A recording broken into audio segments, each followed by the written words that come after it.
আইইউপিএসসি nomenclature আমরা এখানে practice করছি।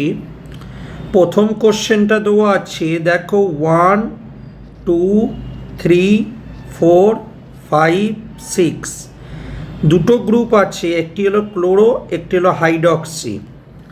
অ্যালফাবেটিক্যালি ক্লোরোটা আগে আছে বলে আমরা বলবো 2 ক্লোরো,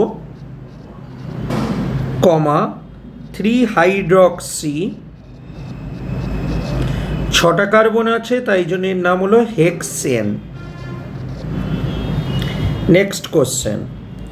নেক্সট কোশ্চেনের নাম্বারিং হবে এই দিকে ডবল বন্ড, মানে এই দিক থেকে শুরু হবে।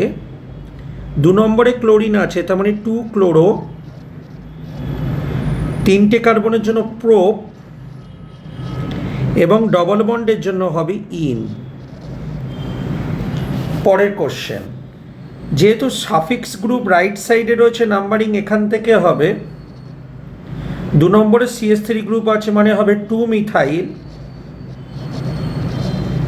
3টে কার্বনের জন্য হলো প্রোপ,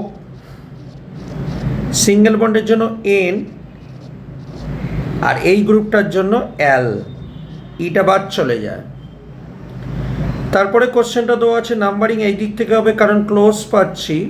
এখানেও দেখো হাইড্রক্সি এবং ক্লোরো আছে, অ্যালফাবেটিক্যালি ক্লোরোটা আগে, তাই জন্য 1 ক্লোরো, 1 হাইড্রক্সি, দুটো কার্বনের জন্য ইথ, সিঙ্গেল বন্ড আছে বলে এন। 1 chloro, 1 hydroxy, ethane. Next question যেটা দেওয়া আছে সেটা নাম্বারিং কোনখান থেকে হবে, ট্রিপল বন্ড থাকবার জন্য এখান থেকে হবে 1 2 3 4 5। তাহলে 3 নম্বরে মিথাইল গ্রুপ আছে, তাহলে কী নাম হবে, 3 মিথাইল। 5টা কার্বন, পেন্ট, সিঙ্গেল বন্ডের জন্য এন হবে, কিন্তু 1 নম্বরে দেখো ট্রিপল বন্ড আছে, তার মানে পেন্ট আইন।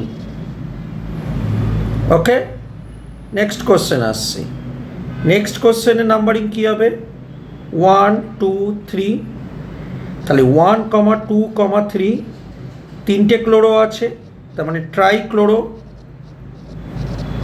3টে কার্বন, প্রোপ, সিঙ্গেল বন্ডের জন্য এন। তারপরে কোশ্চেনটা নাম্বারিং স্টার্ট ফ্রম হেয়ার 1 2 3 4। তারপরে 2 নম্বরে CH3 গ্রুপ আছে, মানে 2 মিথাইল। 4টে কার্বন আছে, 4টে কার্বনের জন্য বিউট। 1 নম্বরে ডবল বন্ড, 1 ইন।